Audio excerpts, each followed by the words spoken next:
Should have taken better care of him. That's what my brother said loud enough for the whole room to hear right after the will. Named him heir to the multi-million business and left me the rundown farmhouse. Laughter scraped the walls of the conference room. Cousins looked away. The lawyer cleared his throat. I didn't argue. I pressed my thumb into the brass house key until it hurt and watched my brother grin like he'd won forever. Then the lawyer glanced at me and said, "Actually, the air shifted. If you want to see what came next, stay with me. The morning my father died, the house smelled like coffee and antiseptic. I'd been sleeping in the armchair beside his bed for weeks, waking every 2 hours to check his breathing and keep the oxygen line from tingling. His hand was warm, even when his pulse grew faint. My father, Richard Campbell, wasn't the kind of man who said, 'I love you.' He showed it through structure, through order. A former soldier turned businessman, he built Campbell Printing Solutions. From a single press in our garage into a multi-million-dollar company. People in Asheville called him the Quiet General. He believed discipline could fix anything. Machines, people, even grief. Then there was Ethan, my older brother by 2 years. Growing up, he was the golden child, the loud one, the confident one, the one Dad called future CEO before he was even out of high school. Ethan could charm anyone, teachers, investors, women twice his age. He had Dad's drive, but none of his patience. Where Dad built, Ethan bragged. Where I listened, Ethan performed. Our paths couldn't have been more different. I became an interior designer, working freelance jobs across town. Ethan moved to Charlotte wearing tailored suits and talking about growth potential like it was a religion. We rarely spoke except through Dad. When Mom died 6 years ago, whatever was left of family between us cracked for good. During Dad's final months, I was the only one here.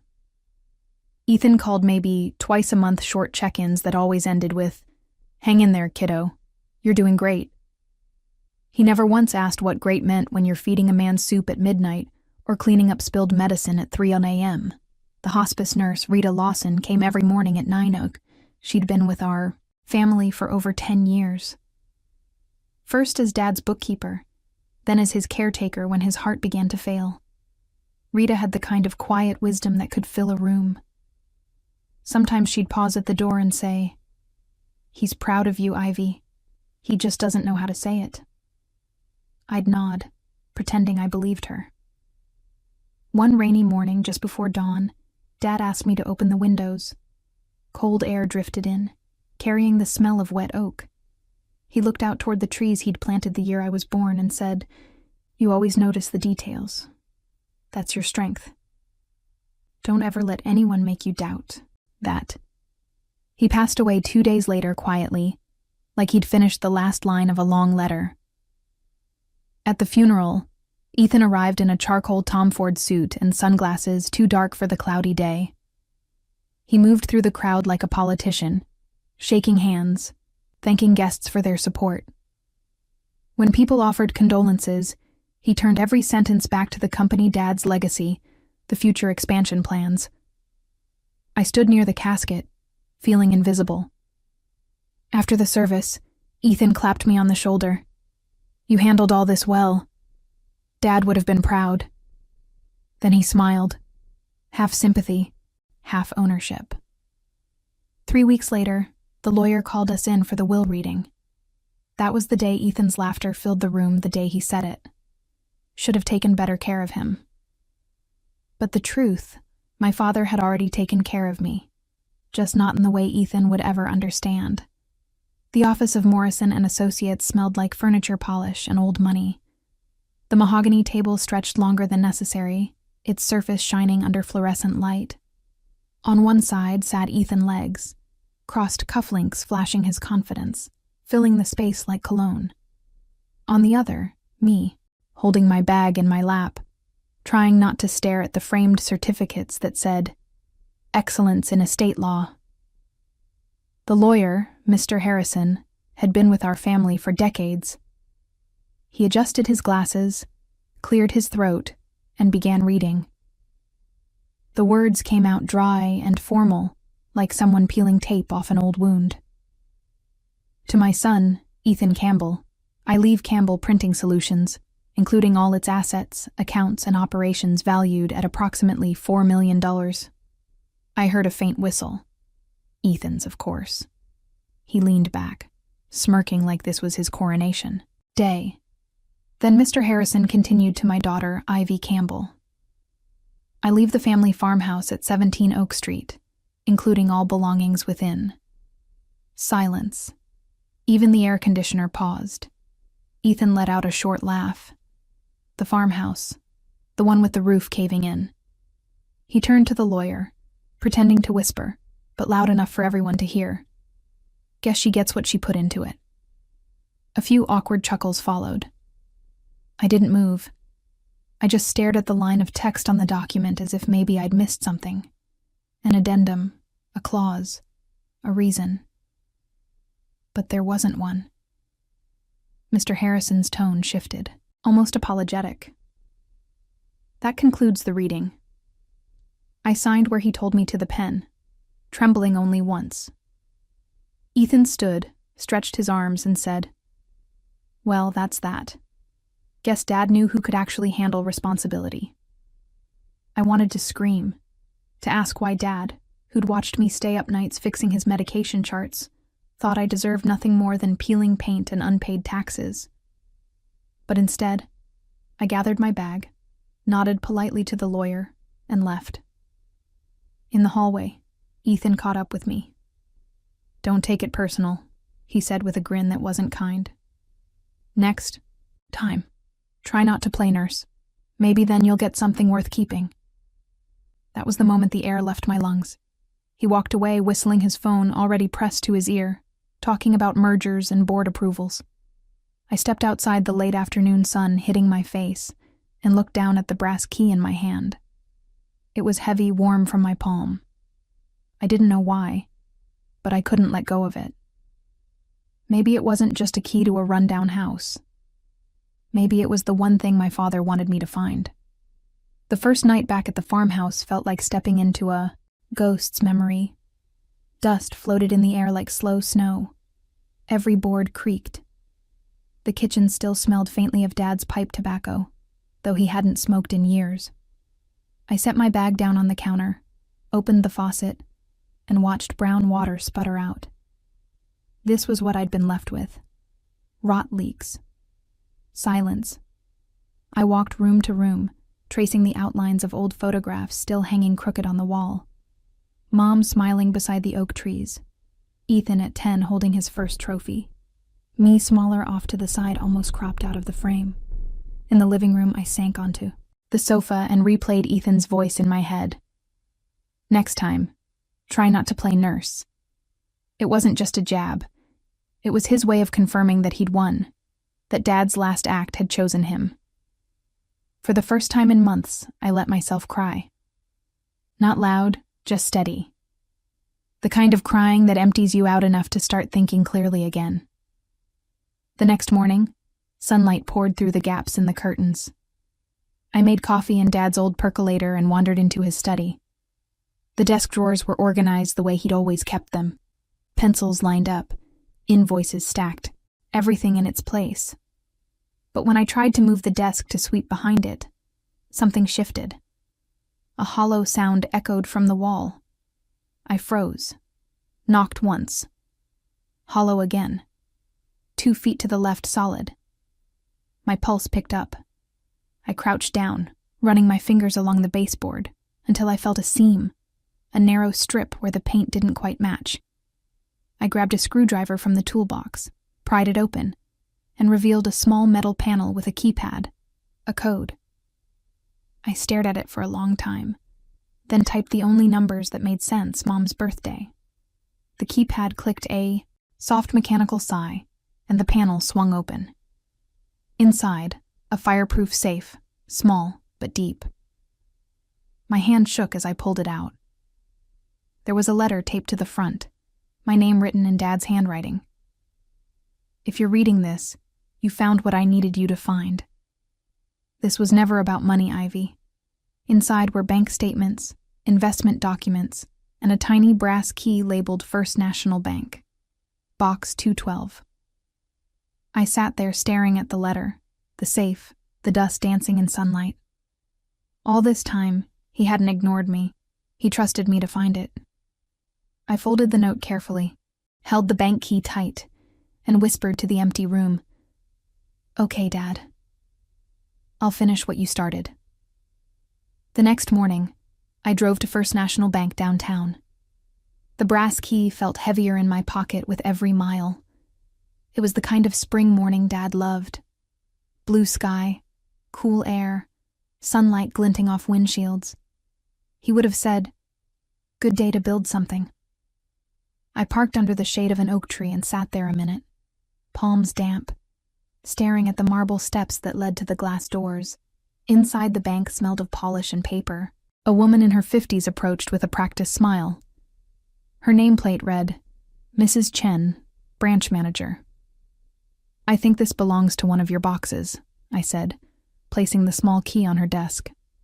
She examined it, then looked at me with faint recognition. "Campbell."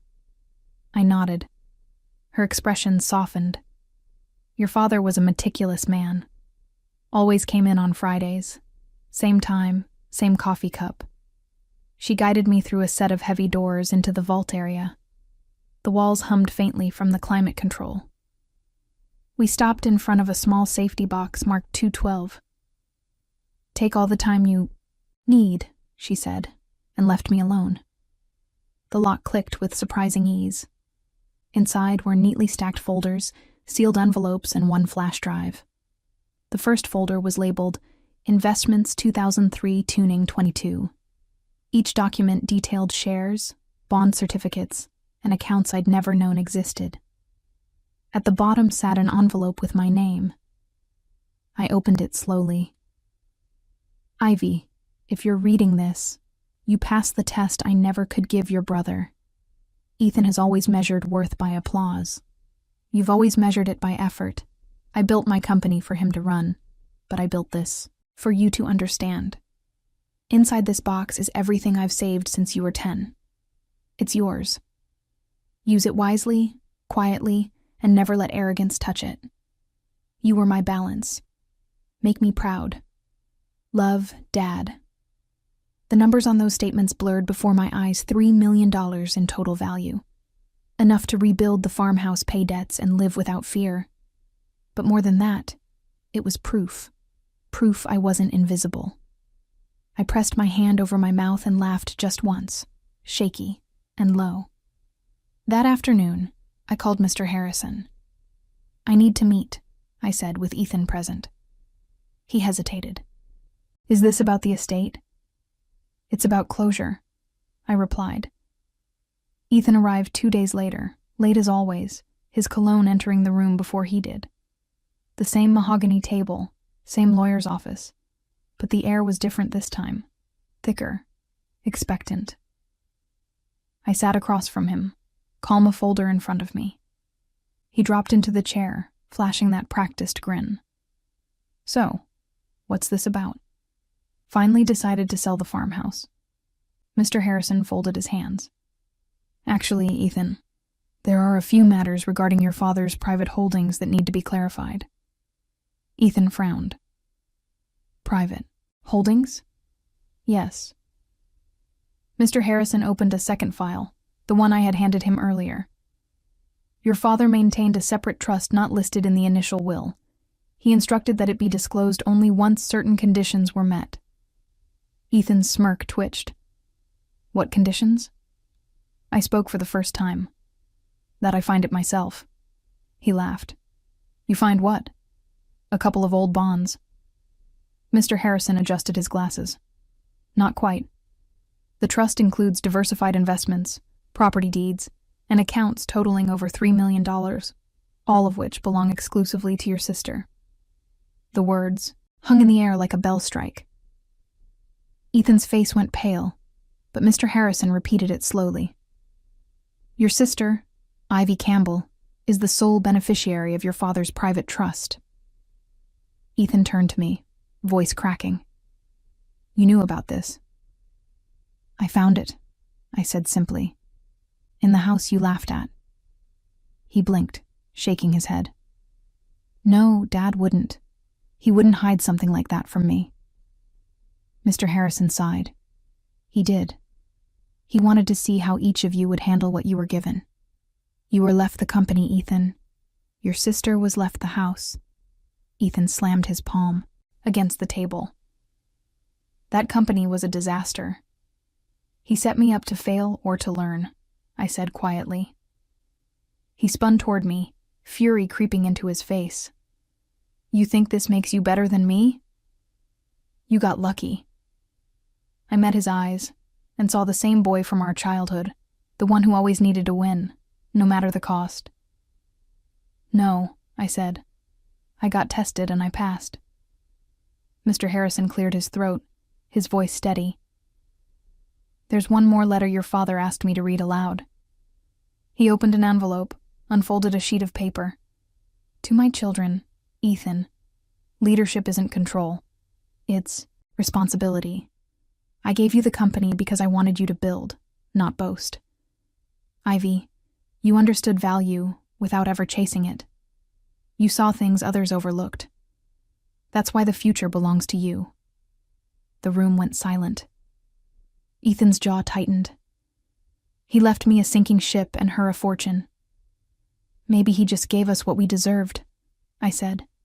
His chair screeched back as he stood. You think this is over? It already is, I said, standing too. The difference between us, Ethan. You think money proves worth. I think choices do. He stormed out, slamming the door so hard. The diplomas on the wall rattled. Mr. Harrison gathered the papers quietly. Your father would be proud, Ivy. Not for what you inherited, but for what you didn't lose. I smiled faintly. He always taught me to build from the ground up. A week later, I drove to the farmhouse again. The sky was turning orange, the fields humming with crickets. I walked up to the porch with a can of paint in one hand and the brass key in the other. The lock turned smoothly like it had been waiting for me. Inside, the light slanted across the old wood floors, illuminating dust and memories. I spread the papers from the trust across the table, sorting through plans, receipts, the letter. Ethan called that evening. I almost didn't answer, but curiosity won. His voice was strained. Ivy, the company's bankrupt. Payroll bounced and clients pulled out. I need help. Just a loan. Something to keep it afloat. I stared out the window at the oak trees swaying in the twilight. Dad gave you a company worth millions, I said softly. You could have made it work. I didn't have time. There were mistakes. Then fix them, I said. He went silent, then hissed. You always thought you were better than me. No, I replied. I just learned from him. You didn't? Before he could answer, I hung up. I set the phone down and picked up Dad's letter again. The words blurred slightly in the dim light, but I didn't need to read them. I already knew them by heart. He hadn't abandoned me. He trusted me. The farmhouse might have looked like decay from the outside, but inside it was a foundation, a place to start over. I walked out onto the porch, the same spot where he'd once told me, precision is respect. Thank you, I whispered to the night. Somewhere beyond the fields, thunder rolled faint and distant like applause, finally reaching its echo. 2 years passed before I realized the silence around the farmhouse no longer hurt. The roof no longer leaked. The paint gleamed soft white under the morning sun. The place Ethan once called a dump had become the headquarters of my small design firm, Oak Street Studio. Clients came from nearby towns, drawn to the warmth of spaces built by someone who understood repair. People said I had Dad's hands, careful, steady, capable of turning something broken into something that lasts. Ethan's name came up now and then. Rumors drifted through cousins or old co-workers he'd moved to Charlotte, taken a mid-level sales job, sold his cars. The empire he bragged about was gone piece by piece. I didn't feel triumph, just a quiet kind of justice. He'd been forced to live the lesson Dad had written for him. Leadership without humility always collapses. Sometimes I still open the box from the bank, not for the money or the documents, but for the letter. The paper had yellowed slightly at the edges, but the words felt newer every time I read them. You were my balance. That line stayed with me. Maybe that was what this all was. A balancing. Dad hadn't punished Ethan or rewarded me. He corrected the weight of our choices. On clear evenings, I sat on the front steps with a mug of coffee, listening to the wind move through the oak trees. The same trees Dad had planted decades ago. I wasn't angry anymore, just grateful for the house that still stood. For the lesson that took years to understand. For the proof that sometimes the quiet ones really do finish the story. This morning, the light hit the porch, the same way it did the day Dad died. Soft, golden, steady. I stood there barefoot, coffee in hand, watching the wind ripple through the oak leaves. For the first time, I didn't think about what Ethan took. I thought about what I built. Dad's voice echoed in memory. Precision is respect. He was right. Revenge hadn't needed fire or noise. It only needed patience. I locked the front door with the same brass key that started it all and smiled. The house wasn't just mine. It was proof. Proof that being underestimated can be the most powerful weapon in the world. If you've ever been the quiet one in the family, the one who stayed behind while others took the credit, you know this feeling. Tell me your story in the comments and don't forget to subscribe for the next